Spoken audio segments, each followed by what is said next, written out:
శ్రీ నరేంద్ర మోడీ గారు ఆయన ప్రధానమంత్రిగా ప్రమాణ స్వీకారం చేసిన రోజు నుంచి భారతదేశం యొక్క గొప్పతనాన్ని ప్రపంచ దేశాలకు వ్యాప్తి చేయాలనేటువంటి అనేక కార్యక్రమాలు చేపట్టారు.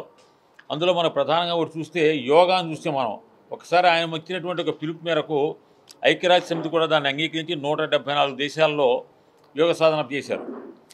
అట్లాంటి కార్యక్రమాల్లో భాగంగానే హిందీ భాషను పరిపుష్టి చేసి తద్వారా విదేశాలలో హిందీ భాష ద్వారా భారతీయ సంస్కృతిని వ్యాప్తి చేయాలనేటువంటి కార్యక్రమం చేపట్టారు ఆయన.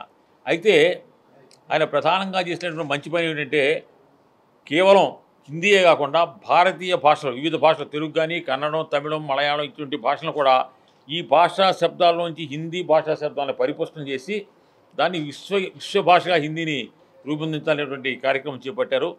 అందులో భాగంగానే ఈ విశ్వ హిందీ పరిషత్కి నన్ను జాతీయ అధ్యక్షుడిగా చేశారు.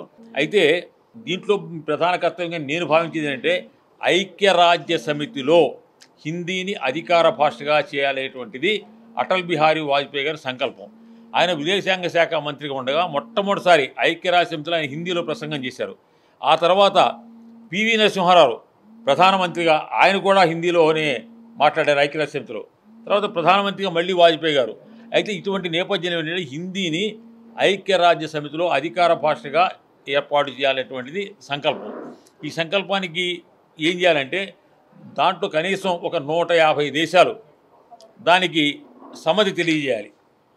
హిందీని కూడా మనం అధికార భాషగా చేస్తామని చెప్పని దానికి ఇన్ఫ్రాస్ట్రక్చర్ ఏదైతే ఉంటుందో అంటే హిందీలో మాట్లాడితే కనుక ఎవరైనా వివిధ ప్రపంచ భాషలకు సైమల్టేనియస్గా ట్రాన్స్లేషన్ ఏర్పాటు చేయాలి. దానికి చాలా డబ్బు ఖర్చు అవుతుంది. అయితే వాజ్పేయి గారు ఏం చెప్పారంటే డబ్బు విషయంలో ఎంతైనా ఖర్చు చేసేస్తాం, దానికి లోటు లేదు, sky is the only limit, but హిందీని అధికార భాషగా చేయాలనేటువంటి ఆయన సంకల్పం.